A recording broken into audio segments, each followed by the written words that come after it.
All right, welcome to another episode of Key Biscayne Stories where neighbors meet neighbors. Today we have Mario Baum. He's a certified hypnotist by the National Guild of Hypnotists, the oldest organization of hypnotists in the world. All right, Mario, how are you doing today? Thank you very much, Alejandro, for inviting me to participate and share a bit more about what I do in my experience so far. Awesome. We like to start here with a question. What is the best piece of advice you've ever gotten? The best piece of advice, I would say, is listen between the lines to what people are not saying. Basically, we say many words, but in actual fact, what we don't say in the silent breaks is what we're actually screaming and wanting to tell to one another. So many people have different ways of talking, and therefore there are people who don't say many things in the moments of silence. And that's when they're screaming, and that's what people actually have to listen to which doesn't generally happen in companies or in families when one person is saying something, but in actual fact, what they're saying behind the scenes, as they say, is actually what they're screaming for. Interesting. Is it similar to like reading between the lines or? Exactly. It's very similar to reading between the lines. The only thing is you have to pay a bit more attention to that subliminal message, which is in the subtitles. Exactly. Very interesting. Thank you. How do we, tell us your story. Thank you. First, tell us how you got to the Key. Yes, I got to the Key approximately 10 years ago, moving over from Spain. I was living there for a while with my family and my 2 children. And because my wife's family is here on the Key, well, it was a no-brainer to move over here, apart from the absolute wonderful living conditions that we have here, as they call it, alien paradise. And more importantly, the fact that when you have small children, it's very easy to bring them up because everything is very close by. It's very similar to living in a small town in Europe, which otherwise would not be the case if you would live in other areas of Miami. So tell us, who is Mario? Thank you for asking. I mean, Mario is, or was, a young man who grew up in a family whose parents were of German and Swiss origin. My father was an employee of a multinational where we lived and traveled across different countries.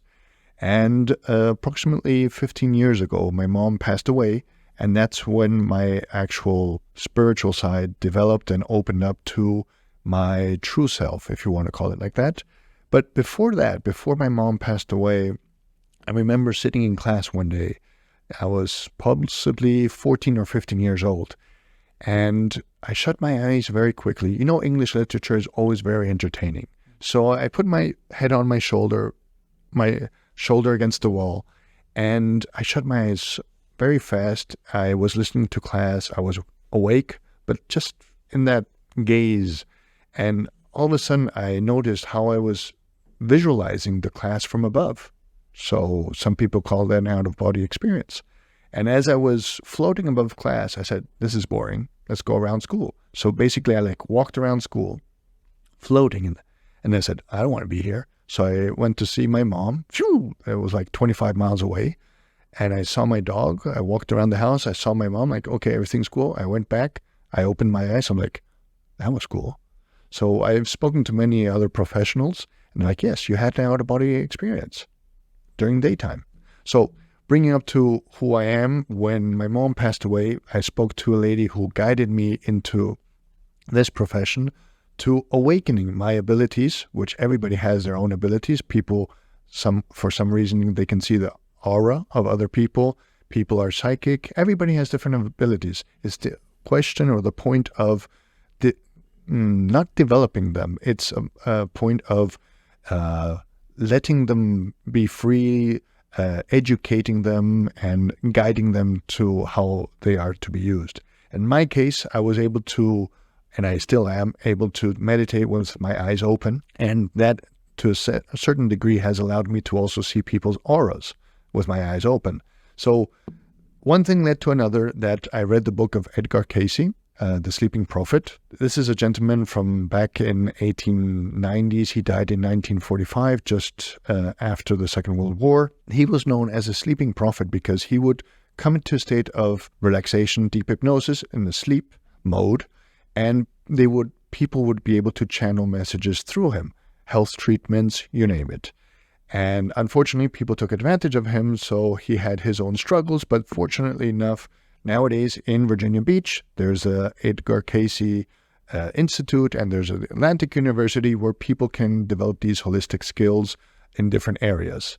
One of them is meditation, and that's where I took the certification to be an inner life coach and meditation, which is very interesting. One of the books that we had to read in this course was Meditation for Women. My first remark was, this is interesting, let's see what I can learn from it. Second, I felt a bit annoyed because all my teachers all my life were women, and all my yoga teachers were women. So let's see. That's why it intrigued me more to see what's the difference between a male and a female. Even though when I was 6 years old, I remember my father doing yoga exercises at home here in Miami, and I basically sat next to him and imitated him. And for me, it was something natural, like, oh, this is cool, this is fun. So I did it. So while I was reading this book about meditation for women, all the components that they were talking about, for me, it seemed something natural, because they say in the book that men will say, okay, put your mind in a blank mode, see a white sheet. I'm like, okay, but for me, it's not only that, it's also the physical component of how your body feels at that moment. It's bringing all the elements of what we are together. So that was with Edgar Cayce, where I learned that, and I became friends with a psychic over there, which is very interesting. And after that, my mentor, she always told me, listen, go read something about Dr. Brian Weiss, the author of Many Lives, Many Masters. I'm like, okay, so I read all his books, and she's like, if you can go, if there's a possibility, go to his workshops. Okay, so I found a workshop. That was in the month of May, and the next one was going to be in June. So I signed up for June. Unfortunately, they put me on the waiting list for October. I'm like, okay, I'll wait.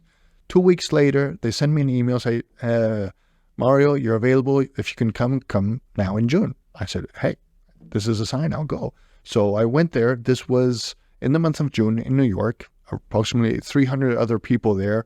You had nurses, psychologists, social workers, people working with dentists, and lay people like us who are not in that health industry, but who have these other abilities of holistic healing and so forth. So long story short, the first day, obviously he went through his whole household rules of what to do and all that, because obviously it's a whole week where you do different guided hypnosis, and he does other exercises as well.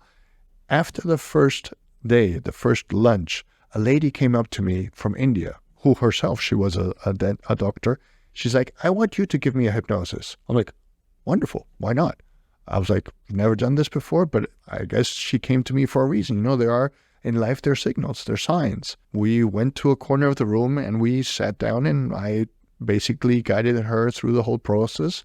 And for me, it was like walking in the park, something natural, something which is a given, just like breathing. And long story short, she, fortunately enough, she had some experiences with past lives where she understood her ailments in this life. And it was very, very interesting. And that led to me to say, I love this. Then we did an exercise, which was a brief meditation where we had to get in twos and we had to exchange an object. So basically there was one other person who was free apart from me, and we exchanged an object. Long story short, with this object, we both saw different scenes, but we both saw one word, and it was the same word. So obviously, being a gentleman as I am, I said, ladies first, please tell your story first. She's like, no, you go first. I'm like, no, you go. She said, no, you go. Okay. 1, 2, 3, I tell the story, and then I come to that word. I'm like, listen, I have this word, and I'm not sure. She's like, I have a word too. I'm like, this is getting good. And she's like, okay, let's say the word on the count of 3. I'm like, okay, let's do it. She's like, 1, 2, 3, brothers. We both were like, wow, this is astonishing. So eventually we did other meditation, and it turned out that, yes, in a past life, we were both siblings. And the people who walked around us are like, are you brothers? Like, well, kind of, yeah, I guess. So that, for me, is, and for many people as well in our audience, should be a sign that not only are we having a physical experience, but we are spirit in body having a material. But then once life is over, we return to be spirit. And that's why we have the soul families. Soul families are basically other spirits, other souls who are part of this big soul family, and we materialize to have these different experiences. So maybe you and I, we were distant cousins. Who knows? And that's why we have this good understanding. For example, to the same extent, with other people, there might not be that good understanding, or there's a bad vibration when you enter in a room, and that's because there must be something that there must have been a clash in the past or something like that. So that's the whole energy sensation what people get. And that brings me on to the next point. What scientists always say, we're 70% water, and water receives energy, just like the heat, we evaporate, but also that energy, that transmission. When you are in a good vibration, people are relaxed, just like animals. Animals, they approach those beings who are balanced and have a good vibration. And it's funny, when you go to any of these yoga studios or all these holistic farms, animals approach certain people, cats or dogs. And that's because those are the people who are in energy most balanced. Other people reject dogs, but they come to them for a certain reason, because of their energy. So that's what led me to then further learn more about hypnosis, learn how much work can be done with hypnosis, but more importantly, how easy it is for all of us to enter in that state of trance, if you want to call it, and understand more about yourself, understand about your soul, and what is your purpose here and now. And that's something which is, for modern Western society, very important, because that's why people have all these midlife crises. Like, oh, I'm not an engineer. I want to do painting, for example. I want to take a little break to thank 3G Tutoring for lending me their space here. You know, they do tutoring and they do SAT prep and all sorts of prepping, and also college prep. So Mario, can you expand a little bit more on the 75% water? I know that water is, it's sensitive to energies, like you said, and also to sound. You know, I keep seeing more out there about how sound, and particular sounds, vibrations, yes. Vibrations, that's the word, thank you. Yes. Can help heal and a lot of different things. Can you expand a little bit on that? Yes. As we were saying, we are composed of 70% of water within ourselves. So obviously any vibration, any alteration around us will affect us, even though we don't notice it at that moment. That's why there are people who are hypersensitive that actually cannot go to certain places because of the noises that surround them. And there's the other fact of autistic children, you have indigo children and so forth, who are hypersensitive to different colors and sounds, and because that alters their state of balance. So there are many experiments with water as such, how it vibrates with classical music, how it vibrates with heavy metal, and how it vibrates with pop music. Those forms that the water molecules make show you how balanced or imbalanced this music, the effect it has on the water. So imagine that on us or within us. And there's a friend of mine, I know her from Spain, her name is Citara. She did a week whole process of blessing the water before you drink. Deepak Chopra and other of these enlightened or experienced doctors. Deepak Chopra is a former MD who has this whole process of helping people to heal in light of their nutrition, and obviously in regards to the vibration that you have within yourself. And he says, you don't need to go to the doctor to heal a headache. You don't need a pill. You need to understand what produced that headache. There are many other authors who talk about the disease is the body screaming at some emotion that triggered that part of the body. And I'm talking about doctors from Germany in the 70s. They wrote this book, and also later on in the 90s, where each organ in our body represents a different emotion within ourselves. Just like acupuncture, and just like, how do you say this, about the feet and in the ears, all the nerves finish off there, so people know what organ is affected. And obviously left side, right side. And that brings me to the side. Left side is female energy, right side is masculine energy. So if you have, for example, God forbid, more injuries on your right side of your body, that's because there's some masculine energy that you have to work upon. Something triggers that.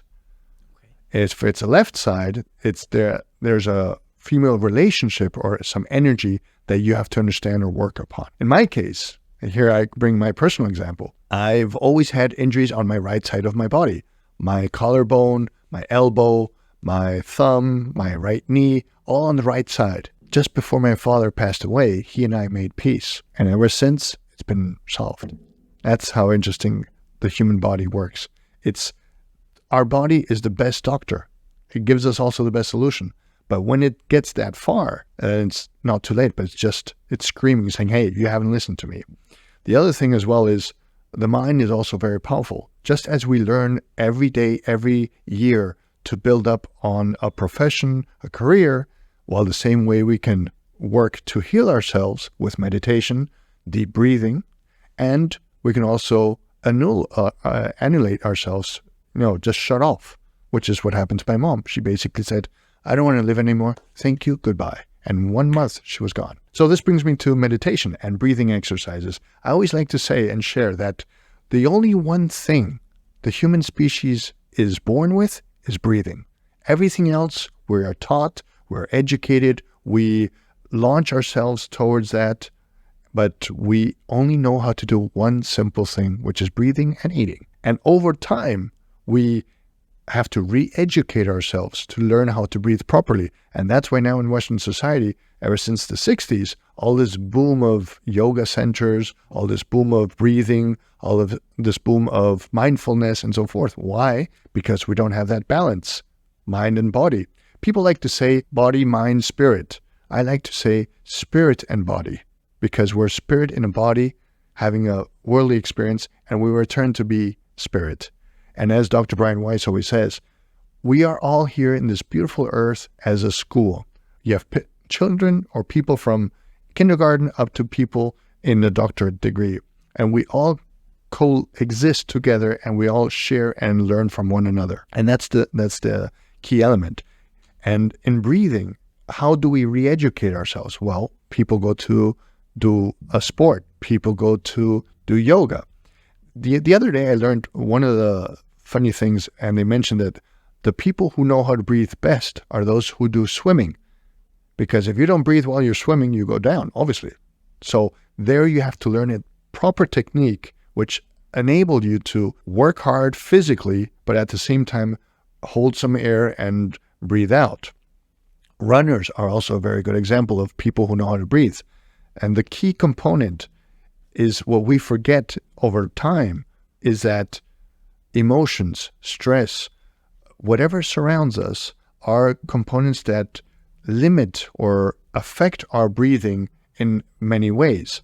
If we focus on the here and now, if we focus on inhaling and focusing on how the oxygen enters our blood cells, and as we exhale, we release that stress. I've seen it over time with all my clients when I do hypnosis. When I say, okay, now release it, the body goes down. It's like, well, what happened to them here? It's like they lost, I don't know how many pounds. And that is the beauty about breathing. It actually releases that weight off of your shoulders or wherever.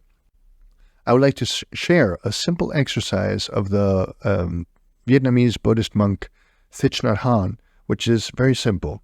You breathe in, I calm my body. You breathe out, I smile. And in dwelling in the present moment, I know this is a wonderful moment. I like to concentrate on the first two lines, which is, I breathe in, I calm my body. As I breathe out, I smile. And smiling after you exhale is very soothing, but it also enables you to have a more positive outlook to other things. I do that every so often. To a certain extent, I've made it something normal. When you sit in the park, you look at people walk by, you smile at them, and people smile back at you. It's something which we, in our society, we need much more of, which is being more benevolent to one another. So, Kay, what about meditation? Meditation is very popular. It comes with there's yoga, there's meditation, and all this self-awareness that's very popular nowadays. Can you expand a little bit on meditation? Absolutely. I think that we meditate unconsciously every day, even though we don't call it meditation. But to truly relax, decompress, both students, adolescents, college students, parents, grandparents, everybody in general in our society, we can do our day-to-day chores by meditating. How can that be? Very simple. As I said, with a simple exercise of when we focus in the here and now, it's basically focusing on your breathing. When you focus on your breathing, you're in a state of much more relaxed sense of being here, being present, and not allowing you to be overwhelmed by everything which is surrounding you. Of course, having 30 minutes to 45 minutes of meditation every day, a specific time, it's wonderful, but not everybody can do that. And precisely Thich Nhat Hanh, he mentions, because he had a friend in France who's like, I don't have 30 minutes, I don't have 40 minutes to meditate every day. What can I do? Well, it's very simple and a logical Western society exercise. He's like, you drive your car to work every day? Yes. Okay. You get to a red light or to a stop sign? Yes. Well, every time you see the red light, you look at it and you focus on your breathing. And as you exhale, you smile. It's that simple. And that's why I say we can do that every day, even when we work. Because when we focus on our breathing, we exhale all tension, all worries, all deadlines, whatever you want. Because when you focus on being here and now, you're not allowing everything else surrounding you to overwhelm you, to block you, to make you overwhelmed by the fact that the deadlines are so limiting to your creativity. Because that's the thing. We need to be able to develop our creativity, work at our own pace, but focus on that and be present. When we're present, that's why I like to share always our wonderful athlete, Roger Federer. Many people who like tennis see him as a ballerina on the court. Why? Because it seems that his efforts, the way he played, was so natural. And I always come to say, well, he didn't have a trainer, he had a psychologist. And the psychologist worked on his mind so that he can control his body. Because we grow up learning to do the mechanical movements on a day-to-day basis. We're taught how to ride a bike. We're taught how to do these movements in specific exercises, sports, or in work. Open up a computer, press the power button, get the paper, file cabinet, put the books away. All these things, all these mechanical movements, we learn them. And what's missing? How do you breathe? I remember one class, I always laugh at it, in yoga precisely, the teacher said, okay, go into this position and hold your breath. And then she said, okay, now move to the other side. I'm like, okay, when did I exhale? When did I breathe in? So I was a bit annoyed at that. And so that's when I stopped doing those yogas and focusing on my own yoga and breathing exercises, which I found more empowering for me. That's why I'm saying everybody has to find their own way. But there's certain things, which is your breathing rhythm. And when you know that you are going to encounter a difficult situation, prepare yourself, breathe beforehand. Just like apnea divers, these are the divers who go deep diving with their lungs, with no additional breathing support in the apnea. So basically they concentrate, they lower their pulse rate, they breathe, focus on building up oxygen in their lungs, and then they go down. They're not thinking about TV, radio, this or that. They're focusing on themselves at that moment. And that's what we don't do.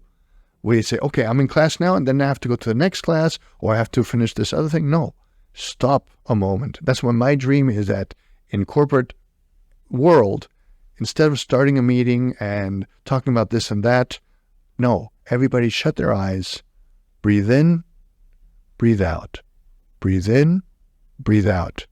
Okay, now let's open our eyes and let's focus on the here and now and do this work. I feel, that's what I always do.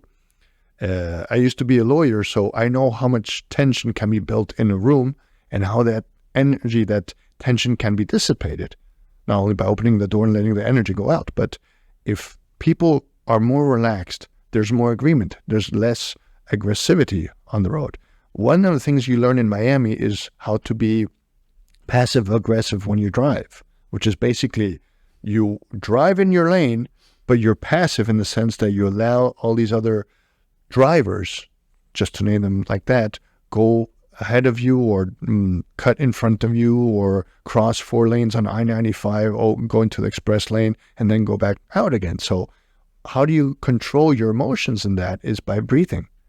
And one of the things, as one of the sponsors of the program, is a martial arts school. One of the things in martial arts, what they teach you is how to control your breathing when you receive and when you give. When you receive, you exhale. When you give, you exhale as well. You're giving that energy out. And from a physiological point of view, if you keep that energy, that stays inside of you unless you focus on your breathing and you exhale it deeply.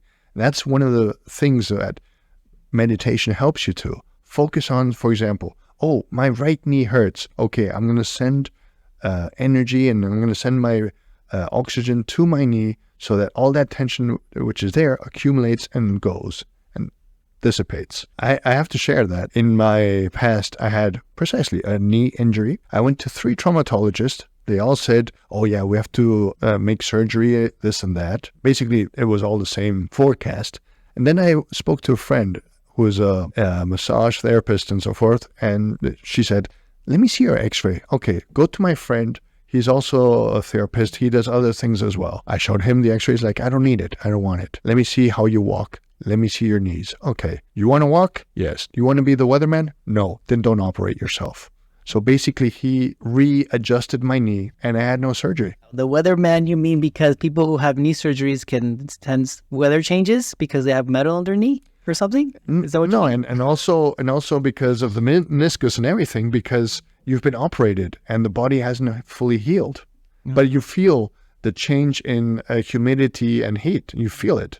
Anybody who's had a severe injury or a hip replacement, I call them the weatherman because they feel that change. And I have a guy at the office, he's 60-something. He's a weatherman. And that's why, because you have a foreign body in there. And I've seen people whose meniscus has been regenerated and so forth precisely by making other types of exercises. Joe Dispenza, for example, he had his injury as a triathlete, and they said, no, you operate or you're going to be in a chair all your life. And he visualized how his body was healing, and precisely the main vehicle he used was his breathing. Breathing is our key motor to keep our heart pumping and to send messages everywhere else. Talking about the vibrations and the energy, the heart has more vibrations than the brain. So everything, obviously, when you have a broken heart, well, yes, that's the love story. But the heart as such is a very strong muscle which we can work on to train. But one of the things I was taught when I started in this world of hypnosis is primarily the fact that people who've had heart surgery, depending on how long ago, I was advised not to do hypnosis on them. Why? Because when you come into that deep state of relaxation, the heart could stop. But that's the only case where I am not allowed to give hypnosis to people. Other than that, it's allowing people in this deep state of meditation to observe and understand who and what they are supposed to do in this life. And one of the cool things about the show is that I get to interview people from all walks of life and get to discover all these interesting things and that people are up to. Let's talk a little bit more about your services. So how does that work? How do we start? Very simple. We develop a report, which is basically we sit down and I listen to your life, your health history, whatever issues you might have had, or in particular, if you come for a specific reason, I listen to what has triggered that situation and why or for how long that has been going on in your life. And after that, I understand if you are also a believer, believe in God, if you have faith or not. Those are all small details. As I said, listening behind the lines, behind the curtains, what is actually being said by the person. And it's very easy if a person says, listen, I am very frustrated in my job history because I always have jobs every 3 years and I'm qualified, but I don't move forward. Okay, there's something internally which is blocking you, or you are self-sabotaging yourself. Or I had a case, a gentleman, a surgeon traumatologist here in the U.S., he couldn't swim in rivers. He could swim in the ocean. He could swim in a pool. He could swim in a lake, but he could not swim in a river. I said, okay, that's interesting. This is different. So basically, I sat down with him and we did a session, and he got to the scene where he was basically drowning in a river. And that was the trauma that caused him, which he has brought over to this life to heal. Sometimes it's that simple. This other lady, as I mentioned in my first week with Brian Weiss, she always had throat issues. Bear in mind, she is from the medical field. She understands the human body. She went to different doctors in India, and they gave her different treatments, but none of them cured her. So with her, we went through 3 lives, and each one, there was always the neck involved. Once she was hung, another one, lion was mauling her, and the third one, it was like a Wild West scene where she was shot, funny enough, in the neck. So it was all related to the neck. And that is what's happening. Many people, the movie Heal, I think you've probably heard about it, is a movie where people talk about their ailments and they learn about other ways of healing and understanding what caused it. For example, with, as I mentioned earlier, the left body, right body, the left side of the body, the right side of the body, what are issues? For example, if you're being bullied at school, maybe that's part of your lesson in this life, but it's not that you twist that around and you become a bully to the bully. It's understand, okay, what do I have to learn from this? Okay, I understand that there are people who are being bullied in life, so I will become a defendant of these people and help them overcome these situations. Just like, not only students, but also adults at work. They're being mobbed, they're being bullied because people's ego, which is the biggest Western, or I guess in general in society, ego is our biggest enemy. Ego is, I'm bigger, I'm better, I'm whatever you want than you. Like, okay, but if you're fighting with me and we're both in the same company, what's the point? When we're not winning, we're being a cancer, if you want to call it, to the company. Versus if we work together, I learn from you, you learn from me, it's much better. And usually the bully, it happened to me at school, I had somebody who bullied me. He had himself an issue that, thanks to me being, I would say, not a counter bully, was solved in a amicable manner. My mom always said, don't do anything. Respect. And that's what I was always working on, showing benevolence and being respectful towards others. So about my services. So basically, we do that interview. I listen to the person, and then we start developing a program to work with you. So it depends all about you. If you want to overcome, if you want to do this. Sessions are online or in person. One of my first clients was a lady in Germany, and we had an online session. It was very beautiful. And I've had other clients also in Australia, which was a bit more complicated because of the time difference. There was 15 hours difference with Miami. So that was a bit stressful, realizing that it was Friday, but it was Thursday for me. But then we made it happen. Apart from that, with hypnosis, you can do it online and in person. It has the same effect because basically you're bringing the person into a state of deep relaxation where they're working on the subconscious. As I always like to say, I just need to see your face when it's an online session, because that's where I see your emotions. If you start to cry, if, for example, you show anger, or you simply don't make any reactions. So I need to see your face to be able to question you, to guide you once you are in that deep state of trance. So that's the beauty about it. And as I always like to share with people when we talk about hypnosis is not that you don't feel or sense anything. Hypnosis is basically the tool which helps you to awaken your subconscious, which is always there, which has the memory of everything, what you've done, what you've felt, what you've basically put aside, that your conscious mind doesn't remember, but it's there, it's present, and it will come up. It will say, hey, remember when you were 6 years old and you didn't want to eat spinach? Well, that's because of this, this, and that. And that has triggered this other emotion. So that's what we do with hypnosis. So people say, but I felt everything. I'm like, yes. You don't always have to go into a deep state of trance to understand different things. As we said before, this is a beautiful school. Everybody's in different levels. Some people go into a deep state of trance. Others don't. Some people take it a few steps longer to get into that state of trance. And therefore, it depends what you want to work on. If you want to reframe your mind to be more positive towards sales, if you want to be overcome, for example, a death of somebody, if there's something specific you want to work upon. For example, I have a client who is in the military, and he's had different experiences. And obviously, for confidentiality reasons, I can't say much, but it's impressive how powerful and how healing the mind can be once you understand everything. Because our biggest enemy is also inside of us, who blocks us from understanding the greater picture, because we impose ourselves different limits or different capacities. I go back to the example. We were born only knowing how to breathe, but as we go on in life, we are taught how to swim, we're taught how to walk in the mountains or to ride a bicycle. But we have to overcome that fear of, I'm going to fall off the bike. No, I didn't. So those are things that only we can do that.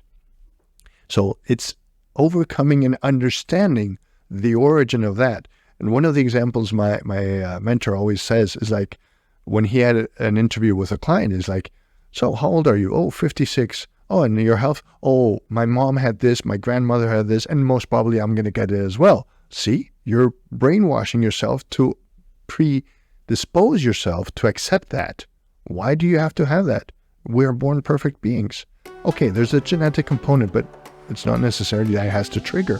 One of the videos I saw not long ago, they also mentioned we have multiple cancers in our body, but it depends what triggers it so that it happens. So that's why breathing keeps everything in balance within you. And obviously, healthy nutrition and being outdoors is a key, and that's why we're lucky to be here down in South Florida. Mario, it has been great to learn about hypnotism and what you do and the services you provide. I feel like we could continue talking more about about what you do. But I have a closing question for you here in the show that we do for everybody. So what is your favorite part about Key Biscayne? Yes, indeed, we can continue speaking for hours on long end, because fortunately enough, more and more people are enjoying and understanding these things. My favorite part of Key Biscayne, I would say there are two parts. Early in the morning, the beach on the east side to see the sunrise every morning, seeing how the pelicans and the osprey are flying around fishing. And in the evenings, I would say Billbags Park to see the sunset. Amazing. Thank you very much. Mario, thank you again for joining us.